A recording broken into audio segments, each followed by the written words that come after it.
Good afternoon, everyone, and welcome to the East Anglia IIRSM lunchtime learning on how to prevent slips in Sliptember with Christian Harris, founder of Slip Safety Services.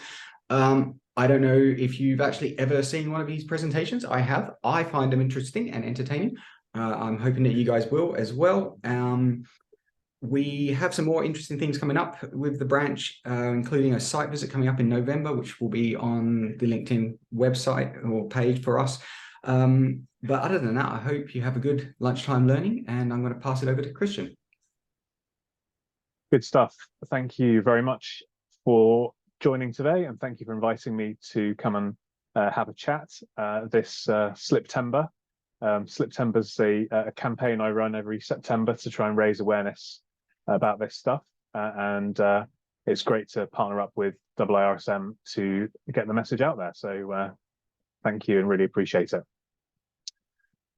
I'm going to start this session just by giving you a bit of background into me and why I am interested in and passionate about safety, because I think it's useful context to have. So if you cast your minds back to 2012 and the sort of early summer, it was the build up to the Olympic Games, and I live in London, so the excitement was really palpable. Everybody was getting, getting excited and looking forward to the Olympic Games starting. And on this particular Sunday, the 13th of May, this was a time before marriage and before kids, so Sundays were a bit lazier than they are now. My wife, who was my girlfriend at the time, and I decided to go to this place called Columbia Road Flower Market in East London, where we bought some flowers, had a walk around the canal, got some lunch, etc. Had a very nice 2 or 3 hour visit. We were driving, and on the way back, we popped into the Sainsbury's in Islington, just off of Upper Street, near close to Angel Tube, if anybody knows London. And we parked the car and turned around the corner to walk into the store. And I was walking down the road pretty much where this guy is in this photograph here. And then that's the last thing that I remember for several hours. What happened was a car had sped around that corner, we assume accelerating through the red light to try and get through the lights before they changed. Sort of lost control, was kind of swerving side to side, mounted the curb and plowed into me from my left-hand side. So that's a photograph of me that afternoon in hospital. And you can tell this was 10 years ago because you can see lots of grey hairs on my head now, and very few grey hairs on my head back then. But you can see I've got a big plaster on my shoulder because I broke my collarbone, I broke my wrist, I broke my ankle.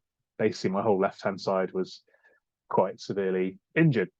So when it wasn't the best Sunday of my life, it's fair to say, but when something like that happens, obviously you get a new appreciation for your health and your safety. So that's kind of what got me really interested in the world of safety. Why slips though? Why do I focus on slips? Because you might say, well, if something like that happens to you, I get you'd be interested in safety. What about road safety? Well, here's some data from HC for Riddles for the last 10 or so years. And the picture is very flat. So slips, trips and falls as a category is the largest cause of riddles. And it has been for years, and it's flatlined. And when I looked at the data in 2012, for the prior 10 years, it was exactly the same. Whereas motor accident data is going down and down and down. So we're doing quite a good job. Whereas this is the biggest area, but it's an area that we're still not doing anywhere near as well in as we could. And that's the category of slips, trips and falls. But if you look at if you drill down into the data a bit more, the vast majority of the category of slips, trips and falls is slips rather than trips. So for example, in manufacturing, insurance claims, 38% of all insurance claims in manufacturing are slips, only 3% are trips. That's 12 times as many. In retail, it's 2 and a bit times as many. In hospitality, it's 3 and a bit times as many. So the majority of that category is slips.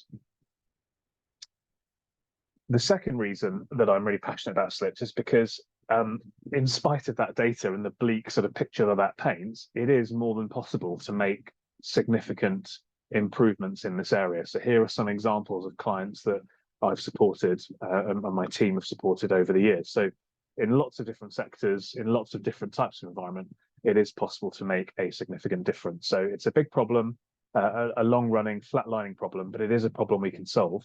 And that's why I do talks like this, to try and educate people and help them to solve these problems.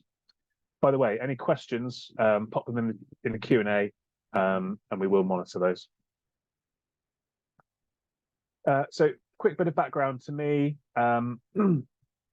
I do a lot of content, so not just about slips and falls. I do much broader content. So I host a safety roundtable webinar every 2 weeks where we talk about different topics. I host Safety and Risk Success podcast and a LinkedIn newsletter called Safety and Risk Success. I've just actually taken over a health and safety group on LinkedIn as well. But my big area of specialism is in this area of slips and falls. I've worked in some very high profile cases, including this one, which we'll talk about a bit later in that field. We, as a business, have won some awards. We've got some partnerships with some great blue chips like AXA Insurance. We've got some great clients, and we do lots of partnership talks. We've helped several thousand sites over the years to better understand their slip risks and do something about it. And at last count, we're saving about £10 million a year of claims costs for our clients. So, bit of context, slips, trips and falls, as we saw in the riddle data, are often bundled together, but they're fundamentally very, very different things. And the claims data that I shared supports this. If we think about just putting it into a 2x2, slips versus trips, slips is a much bigger problem, as we've seen, but it's also a much, much more complex problem as well. When I am trying to help people with trips, if we diagnose they've actually got a trip problem, then I basically get them to look at these 4 things. So, and it's an acronym TRIP: tidy, route, identify, plan. So tidy is housekeeping, because many trips are caused by things that are on floors that people don't expect to be there and shouldn't be there. So if we can keep on top of our housekeeping, that will reduce the risk. Route is about defining walkways, so we know where people are walking and we can send them down certain pathways rather than others, and therefore we can focus on those zones rather than having to focus everywhere, and we've got a better chance of keeping environments safe. Identify is about raising awareness, so getting people to spot hazards, because trip hazards can be seen typically, whereas slip hazards can't necessarily be seen. And then plan is about design, good design and maintenance. So if you can get those 4 things right, in my experience, you can massively reduce your risk of trips, and they're all pretty simple things to do. The difference with slips is that whilst we often categorize slips, trips and falls as simple, slips actually aren't simple. Slips are scientific, trips are simple, and that's one of the reasons I don't like bundling together this category. Here's some data on slips. So from the UK, broken bone every 3 minutes, 300,000 A&E admissions, 1.5 million NHS bed days, dozen amputations, well over £1 billion of insurance claims, 6-figure criminal fines. So Tesco were fined almost £750,000 after a slip and a broken hip in 2020. So lots of incidents, lots of costs, lots of harm. Why are slips a problem? I have identified 3 things. The first thing is that there's a bit of a lack of clarity about the size, scope and costs of the problem.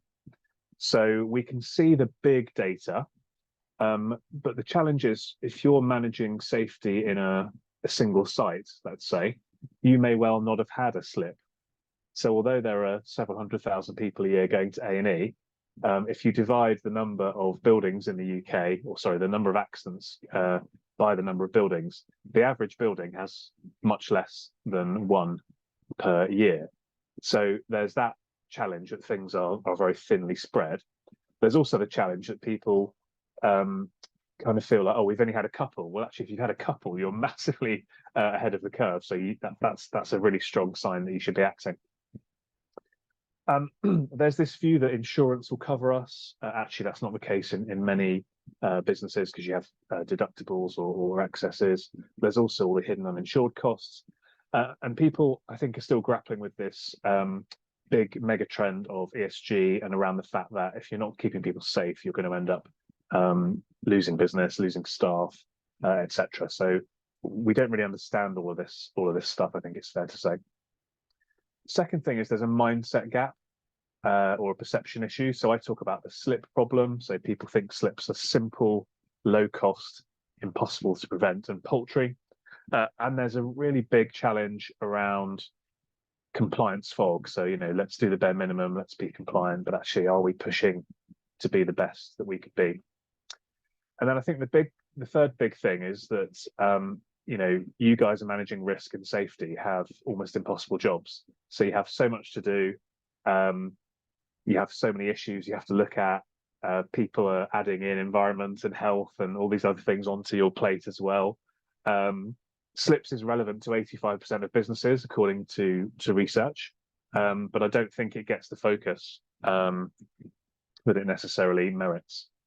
And what does that mean? It means that we end up these three things with superficial control measures in place, and that means flatlining data and high costs. The way that we go about addressing that is through a method that I've coined called Slipology. So it's all about the scientific approach. And there are 5 steps to this method. Assess, which is all about really understanding the root causes. Amend, which is improving and reducing the risk. Advocate, which is all about bringing people with you on the journey, getting stakeholders involved, and getting people kind of safety culture type stuff, getting people doing what they need to do. Assure, which is about maintaining and ensuring that the improvements are sticking. And affirming is about creating the evidence to be able to prove that in the event of something bad happening. So that's kind of a sequential model that we work through with our clients. Can't go through all of that today, so I'm going to focus really on primarily on the bottom bit, on the first step of assess, a little bit thinking about amend as well, but that's the process that we go through with people. A key part of understanding slips is to understand that there are 6 key reasons why somebody might slip. And I have created this model called chimes to explain this. So I talk about tuning your chimes to stop slips. So these are the 6 kind of principles, the 6 theories, the 6 categories that you need to understand. And then these are the kind of key things that you've got to remember. What I would say is that over the years, where I've gone into buildings and they're doing well and they're not having many issues, it's because they're doing well on all of these 6, or if not all of them, then a large chunk of them.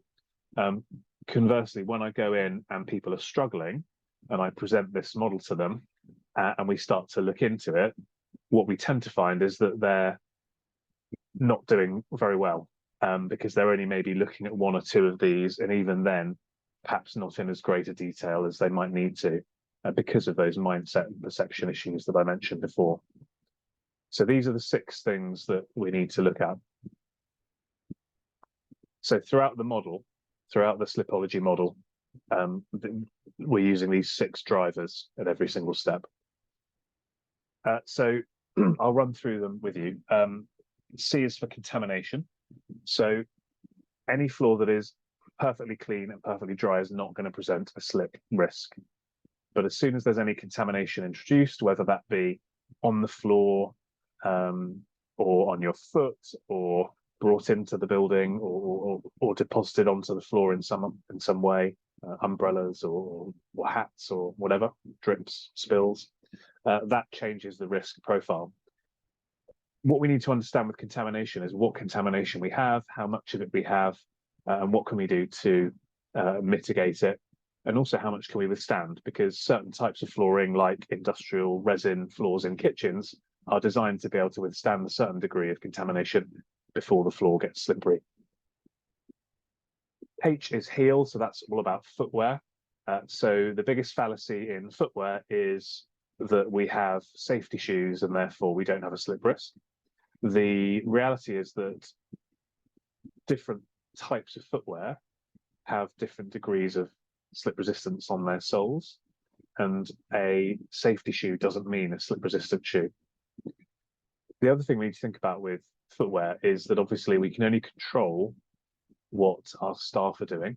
We can't control members of the public. So if you've got a restaurant, for example, you know, you can provide PPE footwear if you wanted to for your staff, but you can't control what people are wearing on their feet front of house who are your customers, and therefore we have to manage the risk with the fact in mind that people could be wearing different types of footwear. I is individual, so these are all the human factors. So age is a big factor here, because the older a person is, the more likely they are to fall, and the more serious their injuries are likely to be, therefore the more costly they're going to be. But we need to think here about what activities people are doing. So if we are doing anything like pushing, pulling, twisting, turning, rushing, that all adds to the likelihood of us slipping. So to what extent can we manage out those types of non-standard activity? The other thing we need to think about here is training, culture, and things like signage as well. Maintenance is about the fact that things change over time. So we can have wear and tear, which is the first part of maintenance. We can have change of use, so if buildings get reconfigured or used by different tenants, for example.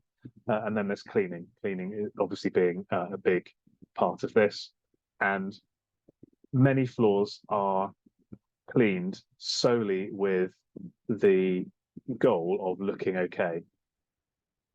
And the challenge with that is that a floor can look clean aesthetically, but actually be contaminated such that it presents a slip risk that it wouldn't if it were cleaned effectively and not just for how it looks.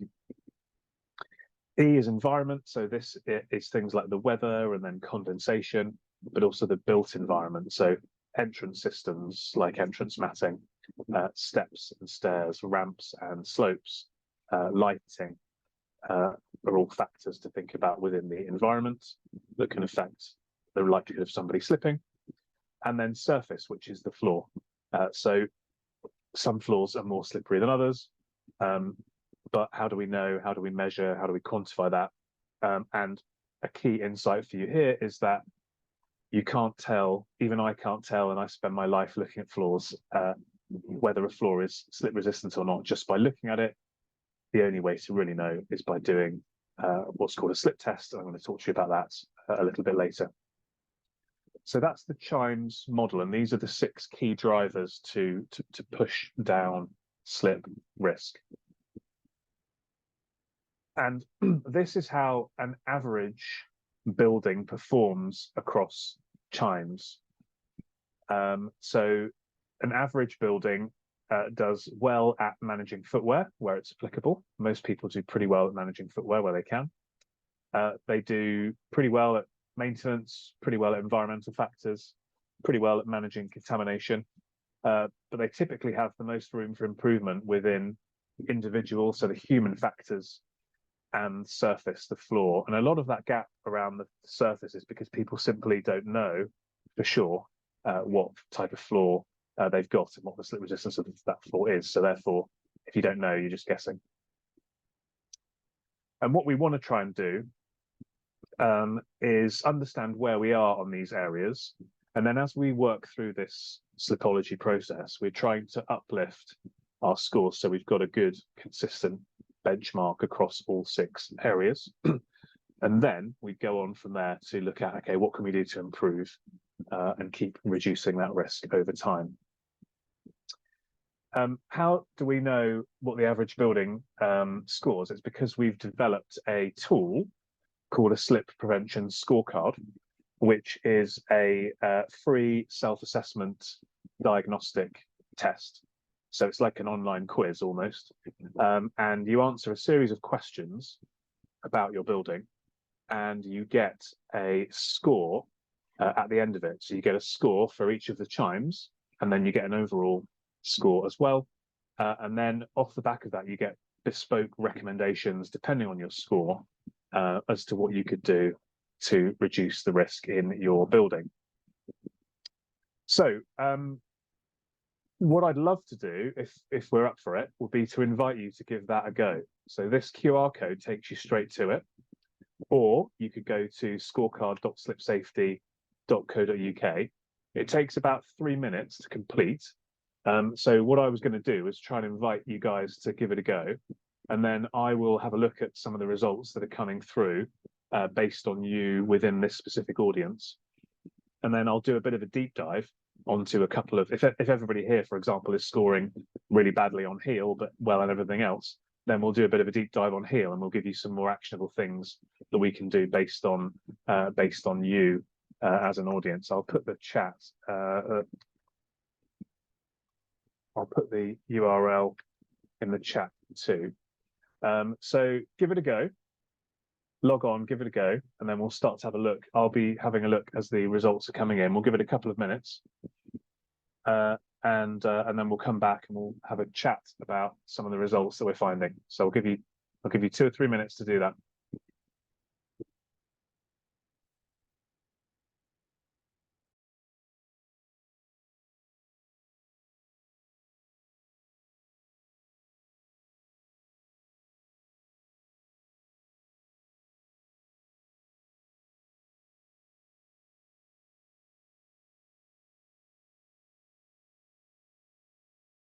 People are diving. I can see a few people are diving in and doing the scorecard, which is great to see. As soon as we start getting some results through, I will give you a bit of an update.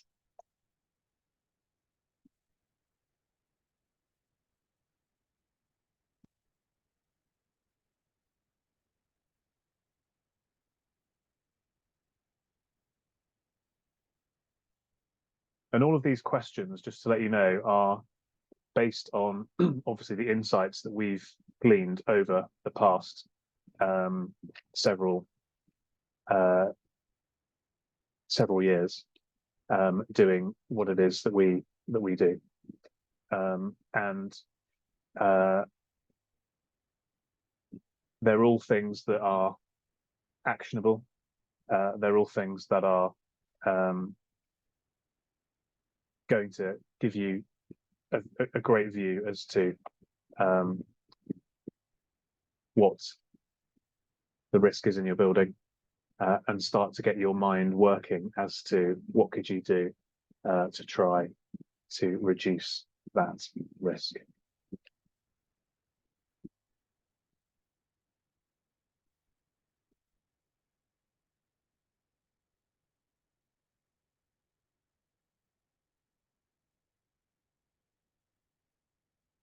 Okay, so I'm starting to see a couple of results coming through, which is good. I'm having a look here on my dashboard as I'm seeing the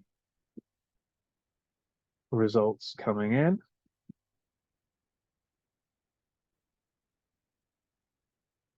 And actually what I'm seeing so far is kind of broadly consistent with what we typically see, which is, yeah, some good scores for some areas and some less good scores in others.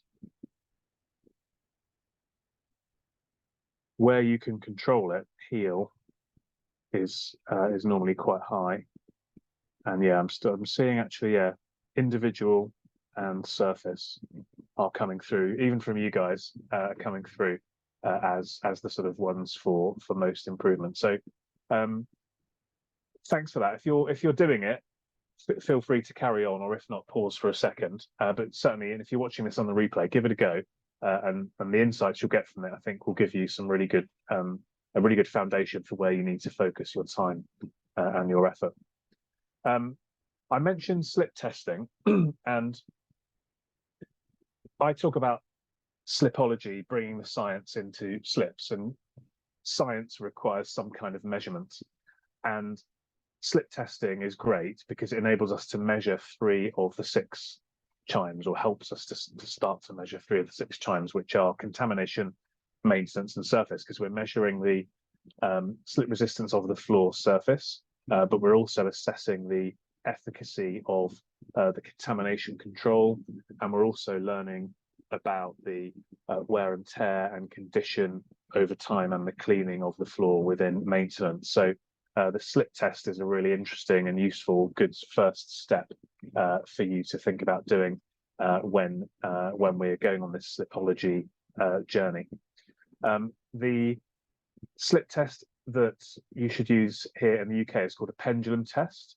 There are other types of tests available, but this is the only one that the HSE use if they're doing any investigations in the event of a serious court case or something like that.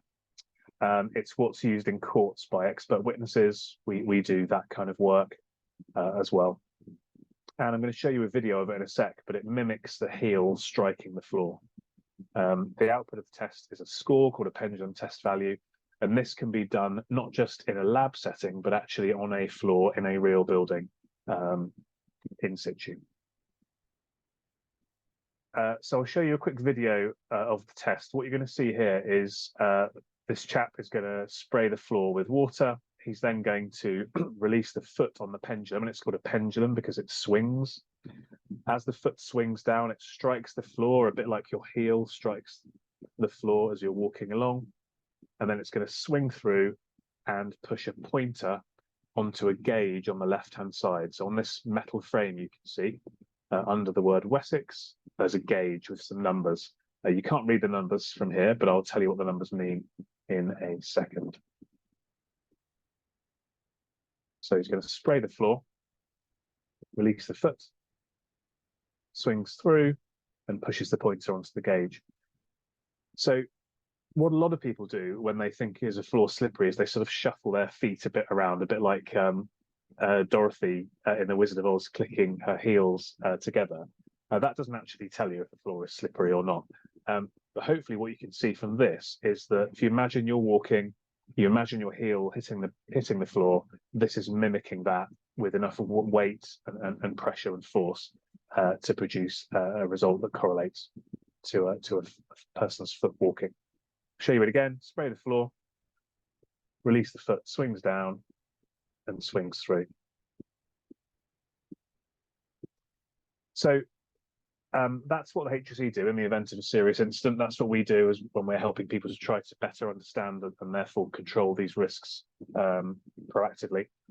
The output of the test, as I said, is called a pendulum test value, and it ranges from 0 up to 100 odd. But there are three key numbers. Any score of below 25, so 24 and below, gives you a high slip potential. A score between 25 and 35 gives you a moderate slip potential, and a score of 36 or above gives you a low slip potential. In the middle of the screen here, you can see some data around accident risk exposure. This was completed by the HSE a few years back. And you can see that if you score 24, you have a 1 in 20 risk exposure. So in other words, 5% of people are being exposed to a risk of a slip if the score is 24. Whereas if you're over on the right-hand side, well, no, that's that way. If you're looking at me on the screen, I'm pointing to my left, it's showing you to the right.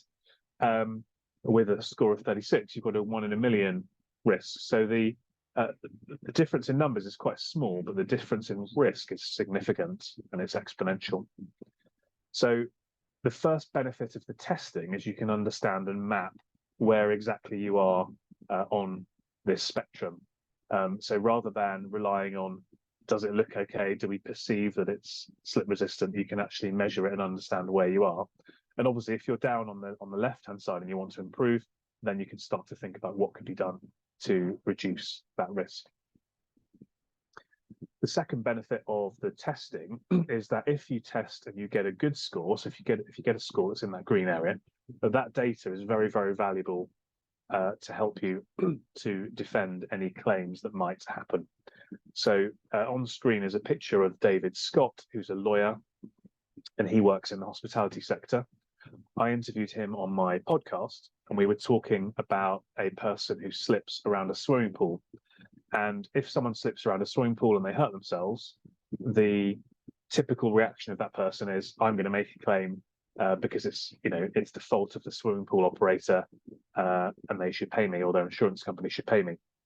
And David's view on that was no, because if you can demonstrate through the evidence of the slip testing that you had fulfilled your duty of care, that you'd exceeded the HSE's benchmark for what constitutes a safe floor in wet conditions, then even if someone slips, even if the floor was wet, even if they do legitimately hurt themselves, you should still expect to be able to defend that claim.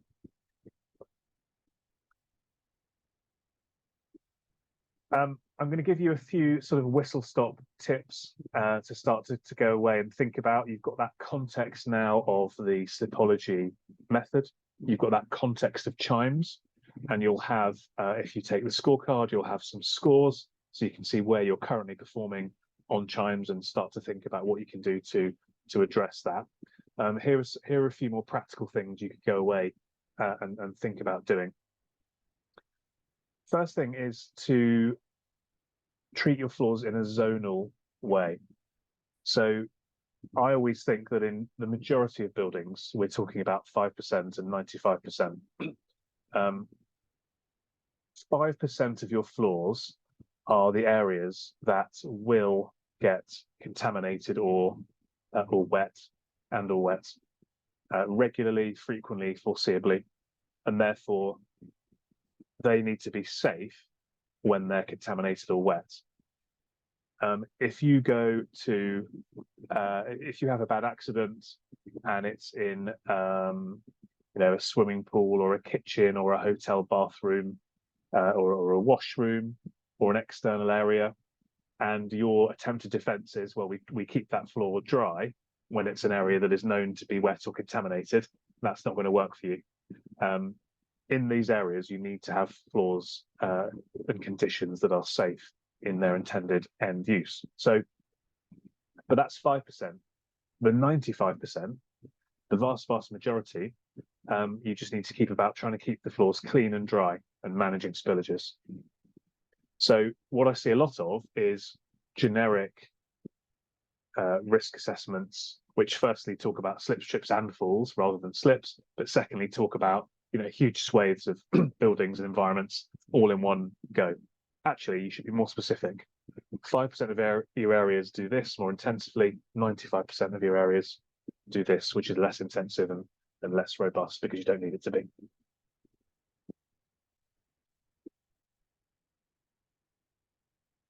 Second thing to think about is your matting. So a common misconception is, well, we've got entrance matting, so we don't need to worry about if we've got a slippery floor inside the door. This photograph here is of a busy train station, and you can see there's about 2.5 to 3 meters of matting there. But on a wet day, as the photograph clearly shows, the floor is getting wet well beyond the matting. Well beyond the matting. Matting is designed to keep your floors clean of contamination, including water, and therefore the theory is that you can have a slippery floor beyond the matting because by the time you step on that floor, your feet are going to be dry. And if you've got enough matting and the right type of matting and you maintain the matting well enough, then that theory works. But the reality that I see as I travel up and down this country and others is that most places have nowhere near enough depth of matting. The matting is often not maintained, and it's often the wrong kind of material. And the test is, like I've done here in this photo, stand inside on a wet day. Does the matting actually work? If the floor's getting wet beyond the matting isn't working, and then you need to think about these other things. Just as something to think about, some data here on the right-hand side of the slide from the HSE and the Entrance Flooring Association, suggesting that if you've got a peak traffic flow per hour through an entrance of 800 people, So think about a train station, a school, a supermarket, perhaps a busy office. You should have 8 to 10 meters of matting. I can count on one hand the buildings I've seen over the last 12, 13 years that have anywhere near 8 to 10 meters of matting. So most buildings just don't have enough matting, and therefore relying on the matting is a pretty dangerous thing to do. I talked about cleaning, and this is from a shopping centre in Manchester. And if you walked in as a customer to this area, you think, oh, this floor looks pretty clean. It's got a bit of a shine to it, looks consistent, looks pretty good.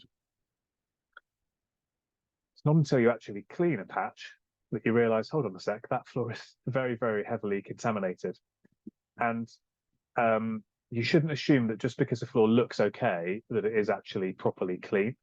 You should verify it with a slip test or with a hygiene safety test, like a ATP test or something like that, or feel free to ask us to come and have a look for you. But that floor, when it's clean, like that patch, is much less slippery than when it's contaminated. And that's going to be the same for most floors. Signage.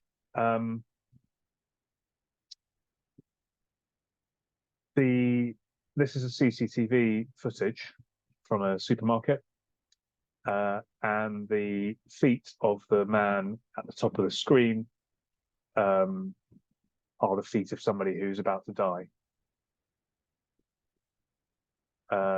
He walks down the aisle. You can see there's a yellow sign and there's a big puddle of water. Sadly, he slips, bangs the back of his head, and passed away 24 to 48 hours later. This case resulted in the Co-op receiving a £400,000 criminal fine. And it's proof in the pudding that signage is not the panacea that people often think that it is. The sign was out, didn't stop the man slipping, didn't stop him banging his head, didn't stop him sadly dying, it didn't stop a criminal investigation, didn't stop a guilty finding, didn't stop several £100,000 fine. And in summing up from that case, Cornwall Council said signage alone is not an adequate control. Proactive measures must be taken to either prevent floors becoming slippery or precluding public access. In other words, if a floor is going to be contaminated, it either needs to be safe when it's contaminated, or you need to stop people walking on it.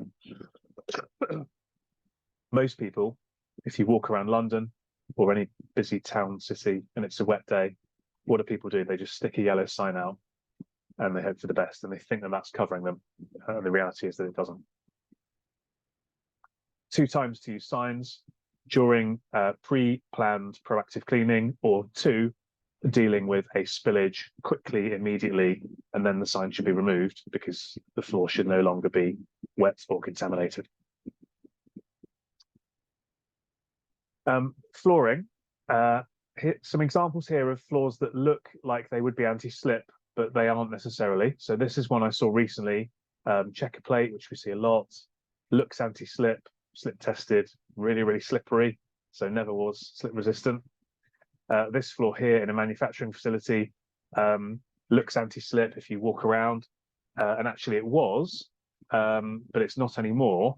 If you go under the shelving and right to the edges of the floor, it feels rough like sandpaper. If you go in the middle of the floor where it's been walked upon for years and years and years, it's smooth, but it still looks rough to the naked eye. So that's an example of wear and tear.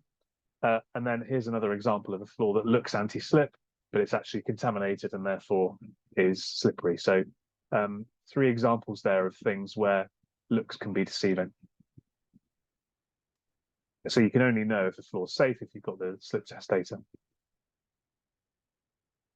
Quick couple of bits on stairs. The biggest issue with stairs is a lack of consistency of dimension. So this is what a staircase should look like, which is that the horizontal and the rise, the vertical, are exactly consistent throughout the staircase. and then you plant your foot in exactly the same place, and you walk down the stairs safely. If, however, you have a stair like this red one, where the dimensions are inconsistent, you start walking, you plant your foot, you go on this step, you plant your foot where you expect the stair to be, and all of a sudden it's not, and then that's when you can have a fall and a very serious injury indeed. So consistency of dimensions is the biggest thing on stairs, and you can use a crouch and sight test. So stand at the top of the stairs like I've done here, bend down until the nosings are all in alignment, and then where you have an inconsistency, what you'll find is either one of the nosings is poking out, or one of the nosings it disappears more quickly, and that will show you where you might have a problem with your stairs. And then nosings, nosings are all well and good, but we need to have consistency. A couple of examples here. The one on the left has got nosings somewhere but not pressed. The one in the middle has got nosings that change, and then the one on the right has actually got nosings that are causing a trip hazard because they're raised up above the bed of the floor quite significantly, and they're uneven as well. So nosings, something to be aware of. So starting to draw things to a close, covered a lot of ground. Hopefully what you're seeing is that slips are serious, so they cause a lot of issues and they're quite costly. They're scientific. There's perhaps more to this subject than you may well have thought before you joined this presentation, but they are stoppable. So there are things you can do.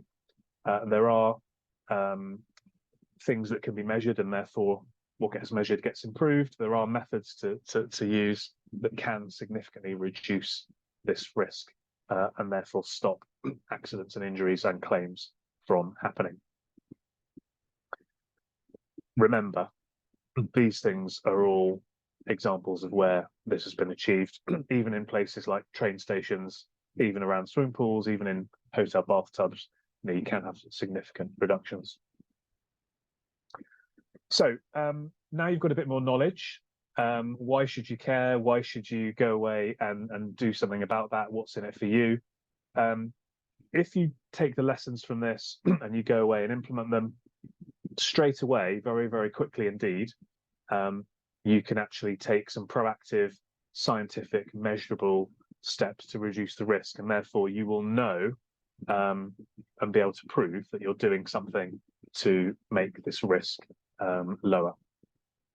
And in the long term, the outcomes that we typically see are less harm, more time, because actually slips is such a time drain on people in safety and risk, because there's such a high frequency of accidents and things to deal with.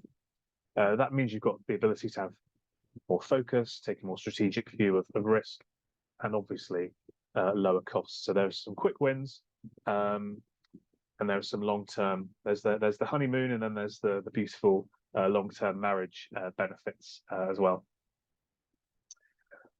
What should you do? I'll give you a couple of suggestions. One would be to do the scorecard, get your scores, and then we could arrange to have a Zoom and we can run through your report and see where I can give you some advice on what to do. Or if you're interested in contacting me, you can do so on email. My email address is there, or I'm very active on LinkedIn as well. So bringing that all to a summary then, slightly tongue-in-cheek, if you thought this was about slip testing and binning yellow signs, then you've missed the point. What I'm known for is trying to bring a fresh perspective to this age-old problem, and as we saw, it's a long-lasting, flatlining, and nagging and difficult, annoying, frustrating problem. So I'm trying to take a different approach to this, bring in the science, bring in the proactivity, and really make a difference. And the idea with that is, hopefully, having listened to this today, done the scorecard, etc., you're going to be left with more confidence and more certainty that your risks are under control. So if I've achieved that for you, then that's, to me, a good outcome of today's presentation. So that's it from me for the prepared content. Happy to take some questions. Shall I stop sharing, Justin? No, no, leave it on that because it's a Leave it nice, on? keep people, I suppose, prompted. I do actually have a question Mhm. because I was actually involved in the Tesco slip case when I was at local authority. So I went over every one of those files and everything else, as you can imagine. Was this the one in Hemel Hempstead? That is it. Oddly enough, they had two slips caused by the same person at the same store within months of each other. Oh, I didn't know that. That's interesting. Yeah, the second one, though, we put down to entirely human factors of someone being over eager. So we didn't actually proceed with that prosecution because we went, well, the first one clearly was, what they were. But mine's in regards to signage, because as you can imagine, I love signage now. But do you think, and I know you've said it in other presentations in the past, with signage, you'd have far too much of it sometimes. Yeah. But are you finding now that with the desire to have the safety signage in less and less visible, because we've got the lovely banana ones, the yellow ones, but we're starting to see in the industry a lot of ones that kind of blend into the environment? Yeah. What's your opinion on those? Because I know I have my opinion, but it'd be interesting to get yours as well. Well, I think you have to take a step back and you have to think, why, what's the reason, what's the purpose of having this sign? And I think, as I said in the presentation, people get this wrong a lot because I think most people, the perception of most people is that they're putting the sign out to cover themselves in case someone slips, and then they'll say, well, we had a sign out, so it's your fault. And as that Co-op case showed, and I think I'm right in saying this is the Tesco case where the 90-odd-year-old man broke his hip, right? Yes. I'm pretty sure there was signage there, but it didn't stop the incident, it didn't stop the fine. So we need to think about why we're using the signage, and we should be using the signage to stop somebody from going anywhere near that hazard. So to my mind, the signs should be getting bigger and they should be more like barriers rather than the little cones. The problem with the little cones, or things that are, as you say, even less clear and less obvious and are blending in, is that if people aren't seeing them, then they're not doing the job that they're designed to do, and therefore it's a total waste of time, in my opinion. The yellow cones are just so ubiquitous that people don't take any notice of them anymore. So they just don't work. I don't believe they work really. I think we need to have something that's bigger, bolder, if we really want to go down the route of trying to prevent these accidents, rather than just thinking that we're putting a sign out to try and cover ourselves. Yeah, I mean, I agree. I mean, I think we should move away from the yellow ones, because I have been on sites and watched people walk right over them. People trip over them even because they're just there all the time. I remember standing in a train station in London, and it was a blazing hot, sunny morning, and I think I was about an hour early for my train, and I sat down, had a coffee, and there was a yellow sign in the middle of the floor. The floor was perfectly, it was about 10 meters inside the door. I guess somebody maybe there'd been a spillage earlier in the day, but this sign just sat there for the full hour in the middle of the floor, was doing absolutely nothing. Nobody took any attention of it because, just don't. And I just think they've been misused so badly that they don't do what they are designed to do anymore. No, I entirely agree. I mean, I know with the Tesco case, on the day there was actually 4 yellow signs out. Yeah. And still, I guess that's the thing. I had watched people either walk through them because they're just not noticing them. A little like high vis almost nowadays. Yeah. Be interesting to I don't know how much you're allowed to talk about that, but it'd be interesting to chat to you about that offline. Maybe do a little event about that or something separately. Yeah, happy to. Anyone else got any questions? We do have some questions. One's more of a comment Yes. from Ahmed. Cases of slips and falls is often due to distractions, e.g. texting while walking. I do agree with that, in that often there is that there's always a human element to every accident, I would say, and you know, the question is,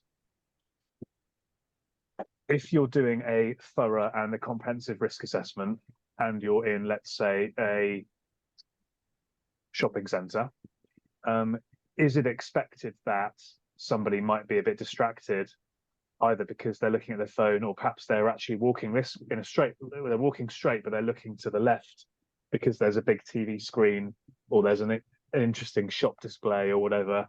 Well, I would say that it's foreseeable that people might be distracted, and therefore you should place a bit more emphasis on some of these other areas of chimes, because you know that people may well be distracted. It's slightly different in cases where it's a person at work, where I think you can expect somebody who's at work to take a little bit more care and have a bit more attention than a member of the public. It's very analogous to high heels. So one of the things that we see a lot is, yeah, this person slipped over because they had high heels on. Well, if you're operating a nightclub or a restaurant or a shopping centre or whatever, you should expect people to wear high heels. It's perfectly reasonable they would wear high heels, and therefore you should be doing what you can that's within your control to mitigate the risk of people that are wearing high heels, rather than kind of blaming it on the person that fell. Nobody goes out with the intention of hurting themselves, you know, whether they're working or whatever. Nobody wants to hurt themselves. So I do accept there can be an element of that, but I think the onus is on the duty holder of the building to try to understand that those things could happen, and then to take steps to mitigate the risk as much as they reasonably can, of course, with that in mind. Great, thank you, Christian. We've had another question in from Tim. So this is about shared premises. When we are working in shared premises and we are responsible for cleaning surfaces, what is the situation if we have asked the clients for action on inadequate surfaces, but they have declined? So this comes up a lot. We do a fair bit of work with the FM industry, and what we advise is to try to get slightly ahead of the game. And for example, if you're operating a cleaning service in a building, when you're going to take on that contract, you probably have a certain process of risk assessments that you do, and then you might flag up issues to the client on day one. So the best possible time to kind of flag this up is on day one, because if you can go in there on day one and maybe do a slip test and identify that these floors are not safe, and it's an asset problem rather than a problem with the cleaning service per se, then that gives you the best opportunity to do something. So trying to be more proactive would be one.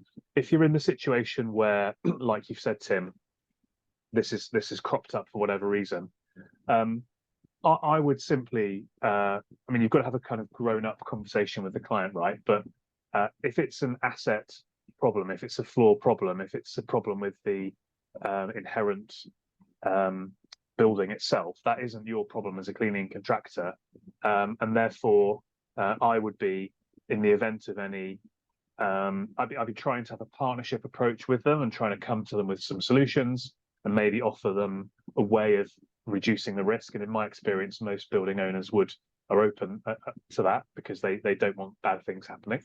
But if they're not, and it becomes a bit of an impasse, then I would be documenting all of this stuff and getting it down in writing. And then in the event that something bad were to happen, and it was a bit of sort of butting of heads, clients are often quick to subrogate claims out to cleaning contractors, but actually if you've got something like that, then that's when you can start pushing that back and say, well, actually, this isn't our problem, Mr. Client, this is your problem. And so it's always best to try and deal with these things before something bad happens through a sort of partnership approach. But I would just try to have as much, if you can't do that for whatever reason, I'd try and have as much kind of evidence in my back pocket as I could to protect my own interests. Great, thank you for that. And then we've got one more question. We'll make this the last one because time's ticking on. So this, I think this is referring back to your discussion with Justin about signs. So would a time factor help with signs if it has been out for more than 15 minutes, for example? Could the company then be penalised for abusing the signage? Yeah, so Interesting that concept. definitely plays a role. If you look at some of the case law from supermarkets, for example, around slips, there is a sort of expectation of promptness of action. And obviously, it's going to depend slightly on what your policy and procedure says. You know, if your policy says, you know, we check these floors once per 5 minutes and a sign's left out for 15 minutes and we haven't actually addressed the problem, then that's going to be more difficult than if your policy says we check the floors once per hour. So there's a little bit of nuance to the question. But the reality is the reason that Co-op in the case I cited and Tesco in the case that Justin cited had such thumping fines for both of these cases was not so much that a person was killed in one case and very badly injured in the other. It was actually that they had not addressed the risk in a timely manner. So the Co-op one had been about 50 hours. The Tesco one, I think, had been even longer, maybe 70, 80 hours, or maybe even longer than that, where there'd been this risk of water on the floor, and therefore they'd been exposing person after person after person after person, and just plonking the sign out and assuming that they'd done what they need to do. So the answer is you don't want to be in the situation where you're relying on the signs. You want to be in the situation where you're able to demonstrate and prove that you've been sort of more proactive and quicker to act. Great, thank you. That's all the questions and comments. Justin, do you want to say a couple of closing words? Yeah, I mean, I've enjoyed this again. I do like it. I mean, slips are one of my bugbears, as you probably could imagine after especially investigating them. And they are so common. And people, like you said, just ignore them a lot of the time because they go, oh, well, it can't be fixed. But I'm glad that you've actually kind of raised it again. And hopefully everyone will go back to their places of work and start looking at their floors a little bit closer. And other than that, I've enjoyed being on the call with you again today. Thank you. Yeah, thanks very much. Really enjoyed it. Yeah, thanks, Christian. Another great presentation from you. Thanks for giving up your valuable time. I'd like to thank everyone else for attending this afternoon or this evening, wherever you are in the world. And just to remind you that the recording will be uploaded onto the IIRSM YouTube channel, probably later this afternoon. Hope to see you all again at the next webinar. Thanks, everyone.